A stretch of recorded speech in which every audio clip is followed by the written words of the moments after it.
Lonely mountain man found a blonde woman hanging on the roof with Apache lover burned into the door. Wyoming, high in the rugged mountains of the West, late summer morning, 1878. Robert Boone, a former soldier of the Civil War, lived in exiled solitude, shunning the world he once served. His wife and child had perished in crossfire long ago, and he carried their memory not as a wound, but as a ghost that shaped every quiet breath he took. He had sought refuge in this abandoned military station turned cabin, hidden among pines and granite, to escape both people and regret. On a cold dawn, Robert awoke to a strange silhouette against the cabin's roofline, rigid in the pale morning light. He stepped outside, the pine needles crunching under stiffened boots, and saw her. A blonde woman hanging motionless from the roof's ridge beam, feet dangling, hair brushing the burnt letters scorched into the door below. Apache, lover. His stomach clenched. He approached, heart pounding, the sky still half dark behind him. The smell of charred wood stung his nose, raw and accusing. He reached into his coat for his pistol, only to realize that instinctively he had no will to shoot. To kill was no longer what he feared least. Not here, not now. When he leaned closer, he saw her chest rise and fall, slow and uneven, not dead, but dying. Her skin was pale, cheeks stained with dirt and dried blood, eyes closed tight. Her breathing was shallow, but unmistakably alive. Robert blinked, disbelief rippling through him. He braced himself under her arms and lifted, feeling her weight lean into his strength, fragile as a bird. He slung her over his shoulder with careful purpose, ignoring the ache in muscles unused to tenderness. As he descended the slope behind the cabin, the world seemed to shift. The forest held its breath, but then the silence was shattered by the sharp crack of gunfire, echoing in bursts that rattled the pines. Distant, urgent, threatening, someone knew she was not dead. Someone had seen her, perhaps hunted her. Robert tightened his grip on the unconscious woman, her pulse fluttering against his back. He did not falter. He ran, boots skidding on loose stone, branches clawing at his coat, toward the lean-to he had made near a hidden stream. Safety was a few slow minutes away, but in that time, each step felt like salvation, or bloodlust in pursuit. When he reached the edge of the clearing, with ragged pines behind and his rough shelter ahead, he dared to hope that no one else had followed. He eased down, gently laying her on a bed of furs and blankets he kept for emergencies. Her hair, tangled and golden, spilled across the furs like sunlight trapped in cloth. He knelt and lifted her chin.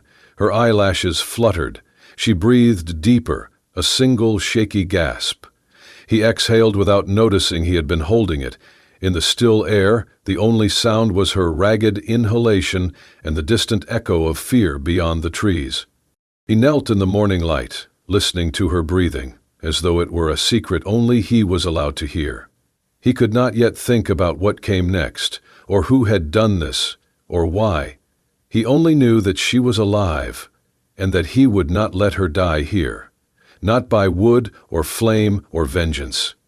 Outside, the forest seemed to pulse with renewed life, the pines whispering above, the distant gunshots gone silent for now.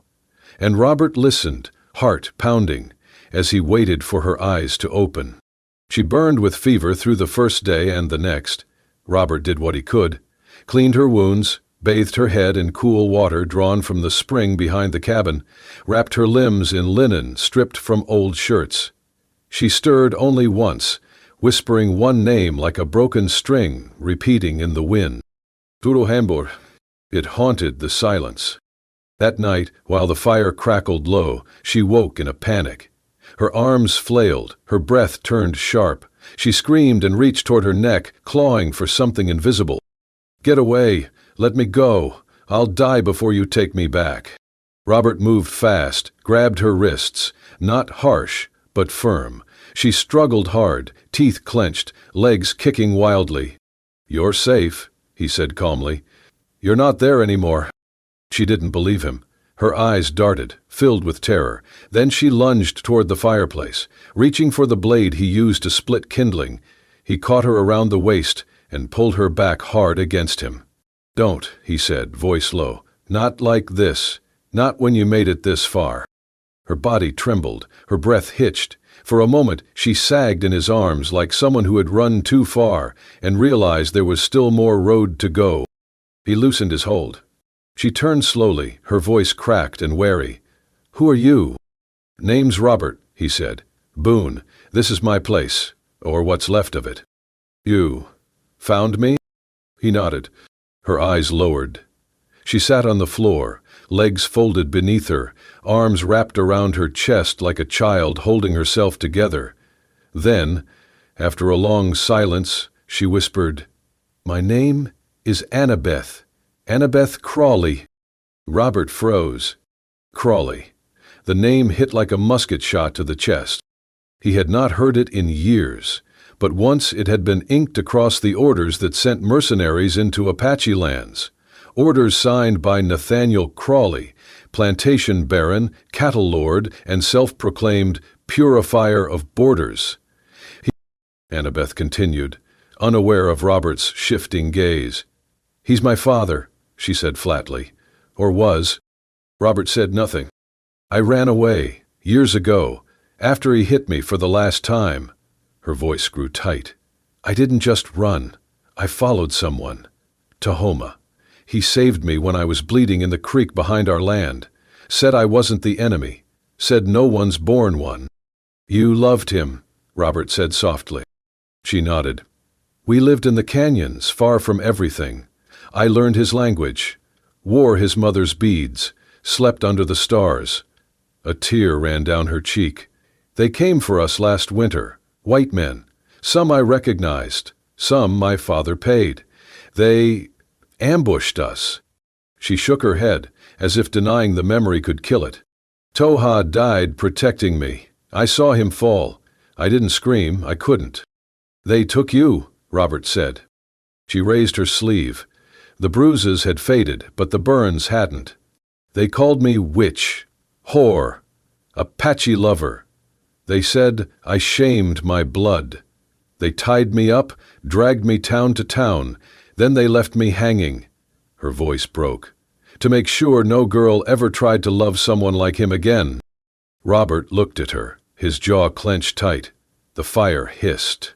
His hands had balled into fists before he even knew it.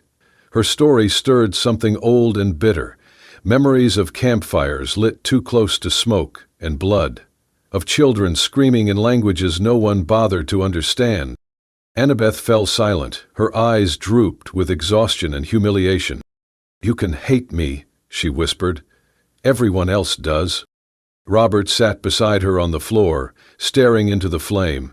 His voice was a breath. "I don't hate you." She turned toward him slowly. "You think I betrayed my kind," she said. "No," he said. "I think the ones who say that never knew what love looked like." She blinked. Her lip trembled. "I should have died with him." Robert reached for the fire poker, stirred the embers, and whispered without looking at her. "You didn't. And that ain't betrayal. That's survival. Only cowards fear a soul brave enough to love across a line." Annabeth lowered her face to her hands, and for the first time since her world burned, she cried without shame. The fire burned low that night, casting long, trembling shadows against the wooden walls. Robert sat outside the cabin, beneath the moonlight, a tin cup of black coffee untouched in his hands. His eyes stared out into the woods, but he was not seeing trees or stars. He was seeing fire. 15 years ago, the flames had danced higher than the roofs of the village. The screams had been louder than the rifle cracks. Robert had stood at the edge of a burning Apache settlement, one his unit had been ordered not to harm. But it had not mattered. Not to the men with torches, not to the ones drunk on hatred and the thrill of blood. The village had been an ally, peaceful, women and children, mostly. But they were too close to the Crawley ranch, and the whispers of mingling were enough to bring in the fires. He had gone back, once the dust had settled, looking for survivors. Instead, he had found his wife crumpled by the riverbank. struck by a stray shot, his daughter limp beside her, caught in the frenzy. They had been visiting, bringing food to a midwife friend. Wrong place, wrong day, wrong skin color maybe. No one ever answered. The man who led that purge, who signed the map and named the targets, had been Clayton Reddick. Raddick, the same fanatic who had once declared hybrids and sympathizers must be purged, the same man whose hatred needed no justification, just a match and a reason. Robert had buried his family with his own hands. Then he had disappeared into the mountains, vowing never to draw a weapon again, never to stand with one side over another, never again to be a part of any war. Until now. Inside the cabin, Annabeth slept fitfully. She had curled up in the far corner, wrapped in wool and silence. Her fever had broken, but not the nightmares. That morning she had found his old rifle under the floorboards. She'd brought it to him, confused and cold-eyed. "This is yours?" He nodded. "The trigger's gone." He had removed it the day he buried his daughter, left the metal buried beside her, a vow no bullet could rewrite. "I don't shoot anymore," he said. She stared at him. "Not even if they come back for me?" He said nothing. She didn't argue. Just handed him the useless rifle and walked away, shoulders heavy with all the battles she wasn't ready to fight. That afternoon, Robert began rebuilding the old shelter deeper in the woods. A half-ruined hunter's hut he had abandoned long ago. He fixed the roof, cleared the overgrowth, and replaced the shattered door. He laid down new blankets, rebuilt the fire pit with his bare hands, not because she asked, because it gave her space, because it gave her dignity. When she found it the next morning, she stood silently in the doorway, staring at the small vegetable patch he had begun. Rows of potato sprouts, sprigs of thyme, wild onions. Healing would not come fast, but it would come. Annabeth turned to him, eyes wide and wet. "You built this, for me?" He nodded once. "I never asked." "You didn't need to." For a long moment she said nothing. Then she stepped into the hut, sat on the edge of the bedding and stared at the soil outside like it held the bones of her past. He watched her shoulders tremble, and then, soundless and slow, she began to cry. Not the wild sobs of grief, but the aching, quiet release of someone who hadn't let herself weep since death first knocked. Robert didn't speak. He didn't move closer. He let her be. Because this wasn't about being saved. It was about surviving. Together, but alone when needed. The forest whispered around them, and for the first time in years, the man who thought he had nothing left to give, gave something more lasting than bullets. He gave her shelter, he gave her peace. And in return, she gave him the first tears of trust. The wind carried more than pine needles that morning. It carried voices, low, distant, angry. Rumors spread fast through towns like dust water. But lies traveled faster, and by noon that day they reached the ears of men who had always been looking for an excuse to clean the land with blood. Apache lovers still breathing. Clayton Reddick sat in a smoky saloon 2 towns south with his boots on the table and a bottle in hand when the whisper reached him. A rider from the foothills had seen something. A flash of blonde hair near the old station, a stranger moving through the woods. Raddick stood slow. His hand twitched near his belt where the old revolver hung. "You sure?" he asked. The rider nodded. "A mountain man's hiding her. One of your old boys said he saw the tracks. Woman's prints, small, recent." Raddick's grin was full of old hate. "She's a ghost we should have burned the first time. Let's finish it right." By nightfall, he had 6 riders saddled. No badges, just men who hated silence and mixed bloodlines. Meanwhile, up in the hills, a knock sounded at Robert's door. He opened it, hand behind the frame. A local trader stood nervously on the step, hat in hand. "I don't want no trouble, Boone," he said, "but you ought to know. There's a bounty, quiet one, posted in coins and cattle. Apache Lover's Head brings it in, real clean." Robert said nothing. The trader looked down, ashamed. "I seen you once with her, near the crick. Just figured you ought to know what's coming." He left as quickly as he came.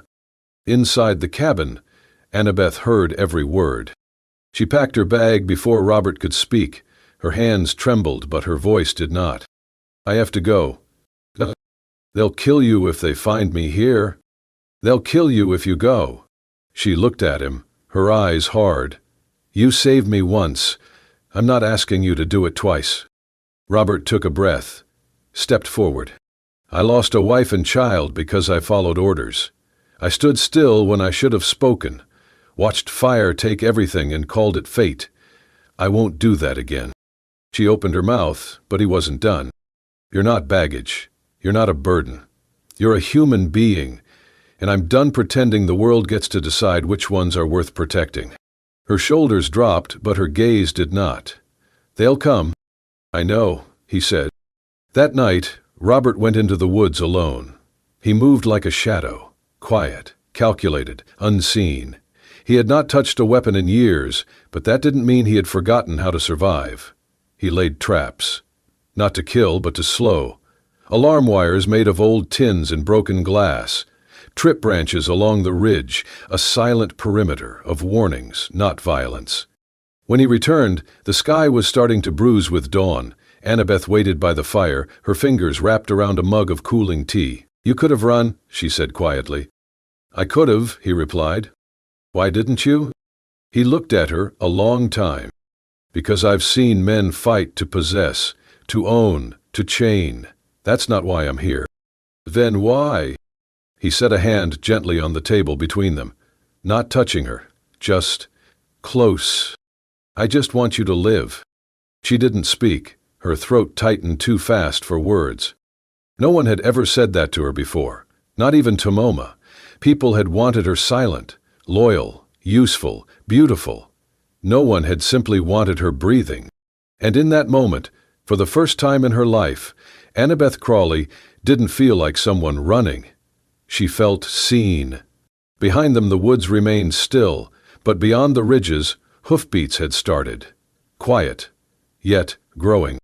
The war wasn't done, but neither were they. The wind shifted after sundown. Robert felt it first, not in the trees, but in his gut. A tight pull, the quiet before something sharp. He rose from the cot and checked the traps. 3 were tripped. No sound, no warning, but someone had passed through, carefully, deliberately. He returned to the cabin and opened the door without a word. Annabeth looked up from the fire, eyes wide. "They're here?" she asked. Robert nodded once. "Stay inside," he said, pulling on his old coat. "No lights, no sound." She stood. "I can help. I need you alive, more than I need help." And then he was gone, melted into the woods like a shadow, sliding between branches. 3 men moved through the forest with hunting knives and rope. One had a scar down his cheek, another a limp. The third carried a bottle of kerosene in one hand and a noose in the other. Robert took the high ground, crouched among pine roots, watching. The men whispered as they crept toward the rebuilt shelter, laughing low. "Bet she's pretty when she begs. Better if she's half dead, easier to string."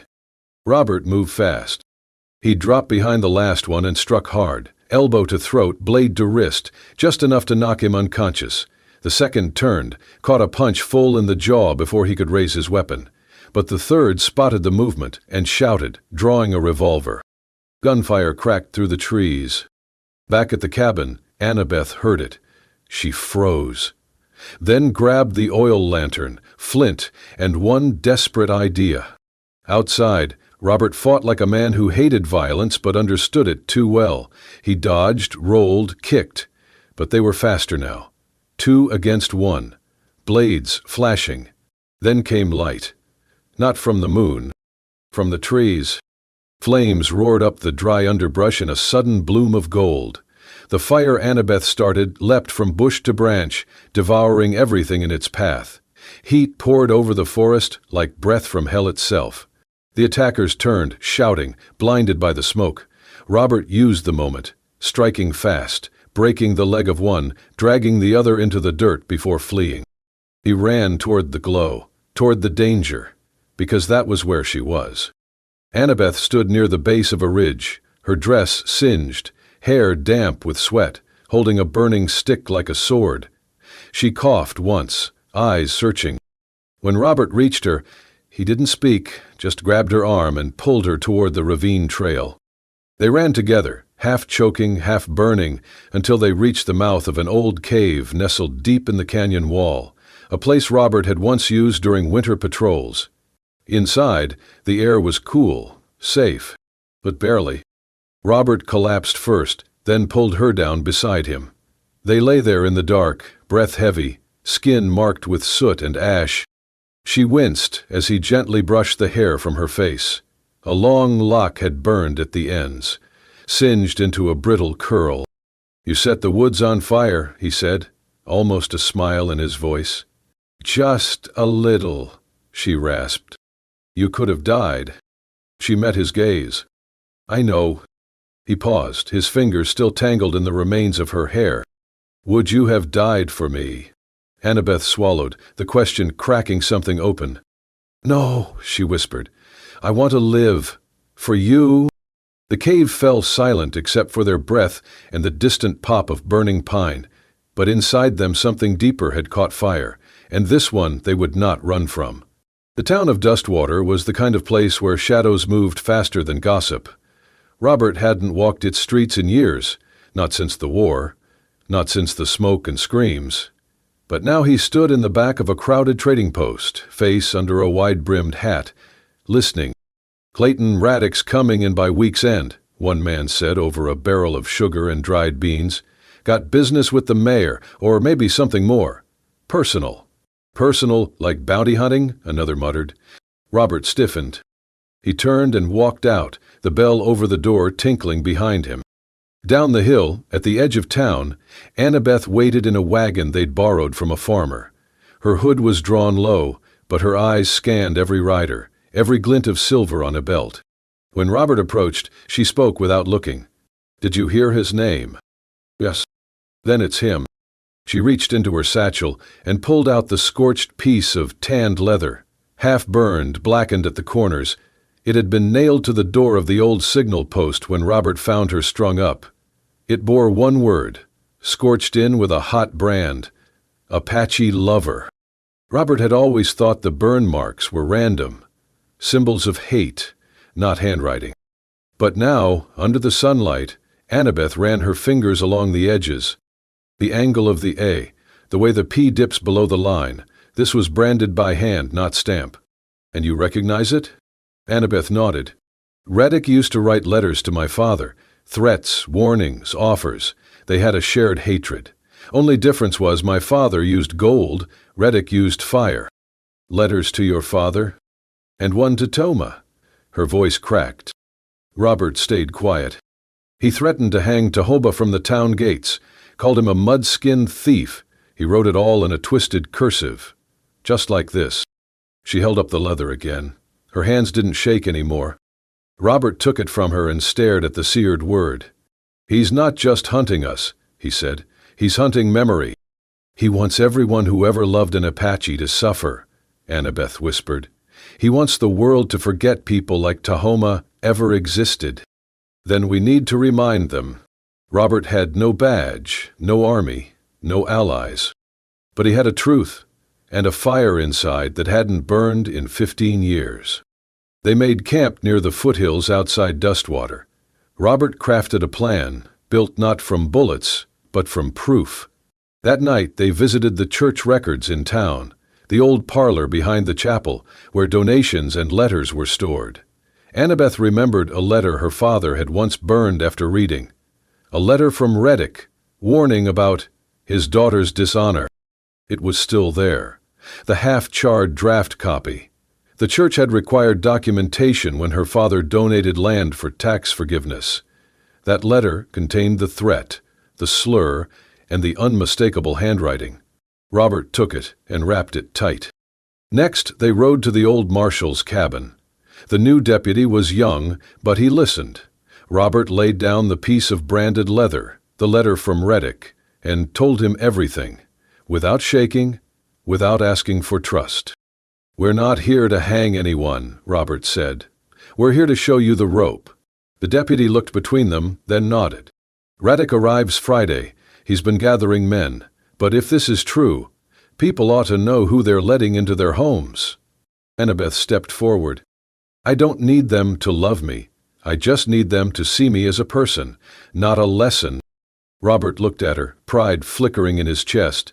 They were no longer fugitives. They were witnesses.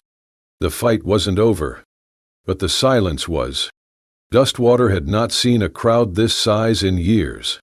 The townsfolk gathered near the courthouse steps, not because they were ordered, but because they were curious.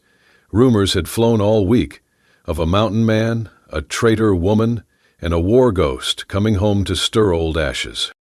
Robert Boone stood beneath the midday sun, sweat lining his brow, but his voice did not falter. Before him sat Mayor Holt, the town's reluctant moderator, and beside the mayor, a small panel of elders and deputies, pretending not to grip the arms of their chairs too tightly.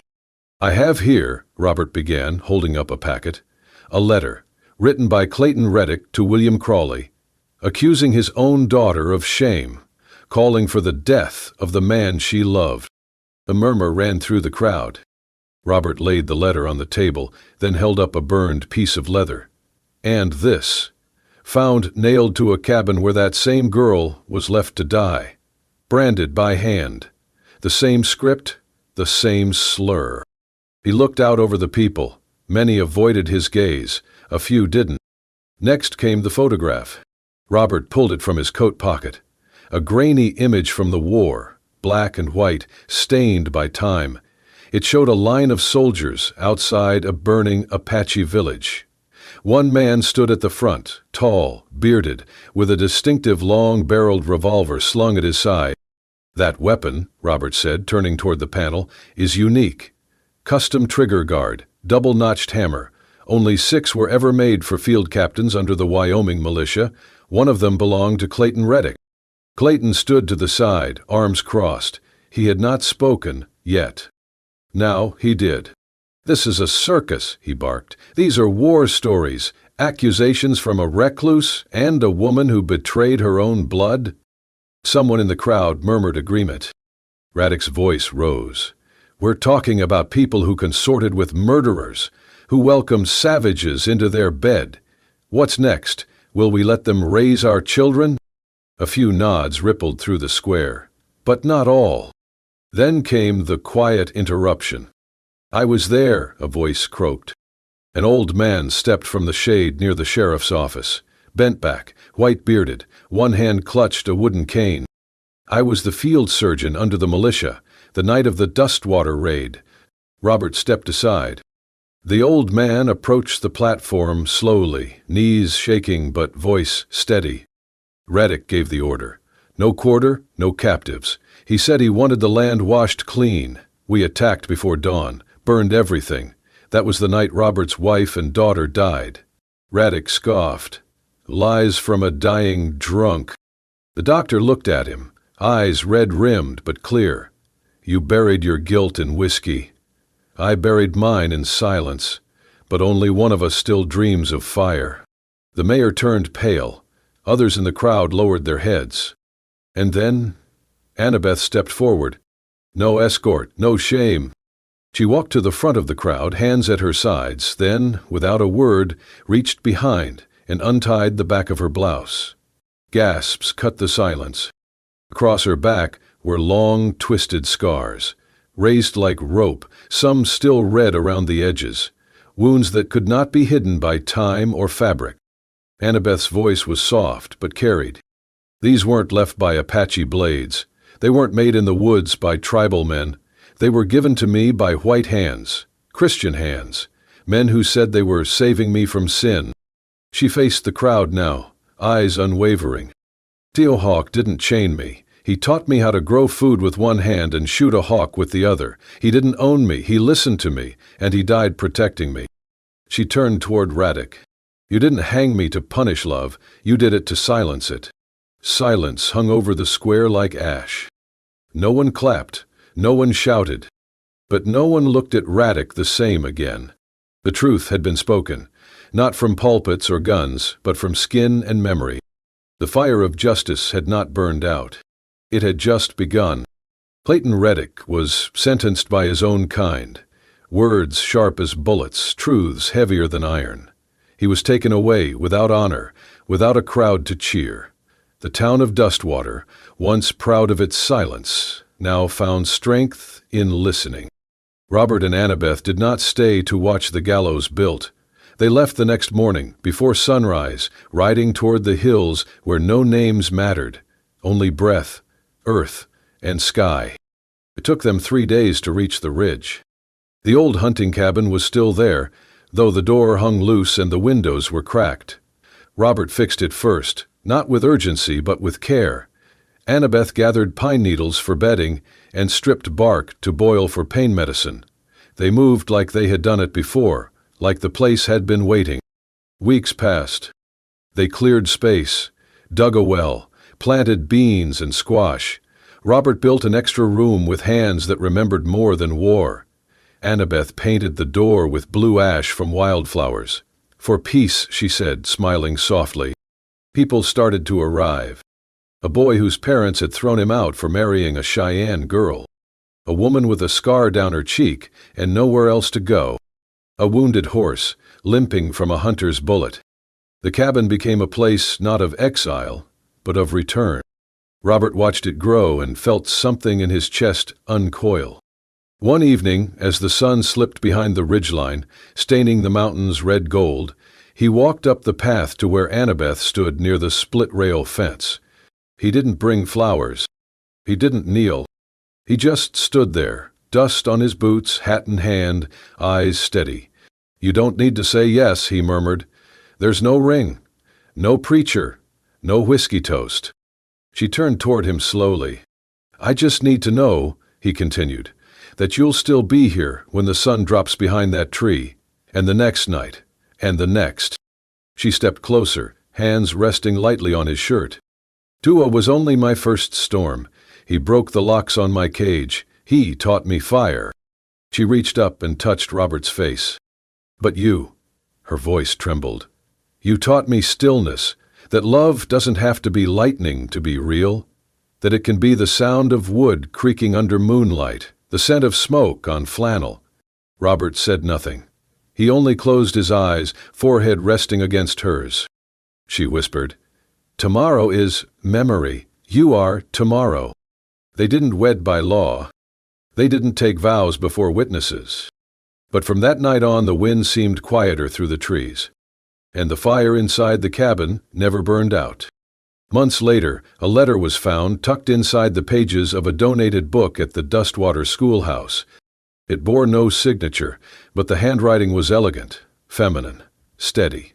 "I was once loved by a warrior who held my heart in his hands like a blade, fierce, bright, and sharp with the weight of 1,000 battles.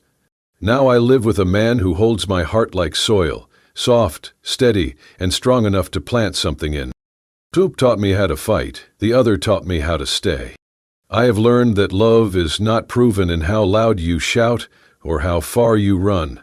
It is proven in how long you stay when the fire is out and the nights are quiet. He is not my captor. He is not my savior. He is simply the one who stayed, and that is enough." In the heart of a land carved by wind and fire, two souls, once broken by war, by blood, by loss, found something they never thought they'd feel again. Not just survival, but peace. Not just memory, but a reason to stay. Robert and Annabeth were never crowned by a church bell or praised in a history book, but their story remains, in the cabin on the ridge, in the blue wildflowers that bloom every spring, and in the quiet knowing that love, when chosen freely, can outlast even the deepest scars. Thank you for watching this story on Wild West Love Stories, where hearts still dare to beat in the dust and silence of the frontier. If this tale moved you, if it made you believe in second chances, in love that heals, and in the strength of choosing kindness over fear, subscribe to Wild West Love Stories and ride with us again. Because out here, every love leaves a trail.